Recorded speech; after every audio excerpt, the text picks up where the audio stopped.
Somos os alumnos do Colexio Dr. Daniel Monge de Navia e imos vos contar o traballo de microtoponimia.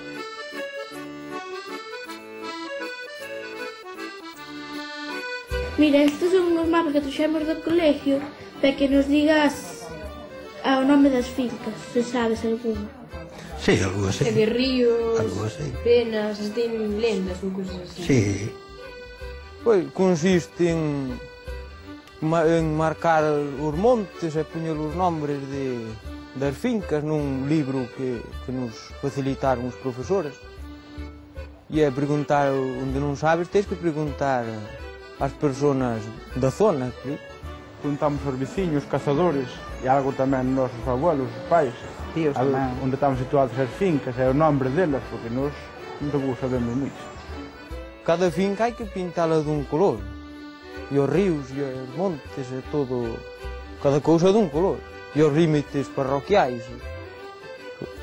Pois levábanos aproximadamente unha semana, según o sitio que fose. E estas son as fincas, no fondo do Gromito, todo. E o monte non ten nome? Ten un monte, sí, o de a Penela. O de Penela? A Penela? Penela de las Xentes. Si, a xente axúdanos moito, colaboran moito, e sobre todo as persoas maiores, que eran as que máis se acordaban dos montes. Chamaña Chousa porque é unha finca cerrada, é todo dun propietario. Gustoume moito porque recollía os nombres das leiras e de todo do meu povo. Participamos porque está ben, porque queda marcado, depois o que veñan depois máis adiante, pois saben de onde viñemos e onde provemos. A vostede que lle parece que esteamos facendo este traballo de recoller o nome das fincas e de camiños e todo eso? Moitos dos vosos pais xa non saben onde están as fincas, nin os camiños, nin como lles chaman, nin cousa ninguna. Entón, isto sempre será unha cousa moi bonita que quede aí todas as cousas para o día de mañá. Ben falado. Abrímola se queremos airear a casa. A muller do rei é a... Rei. Ves como sabes?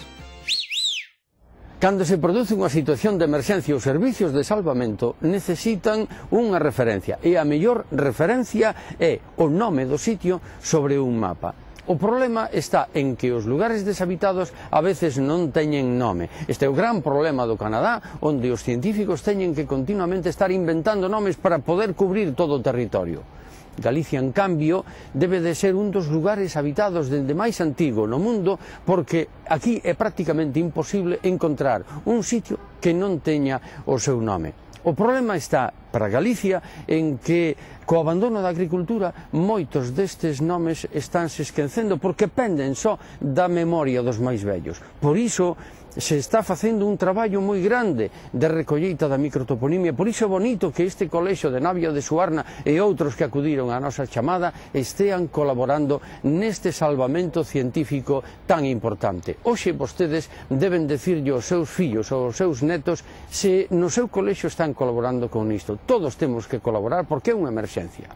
Agur.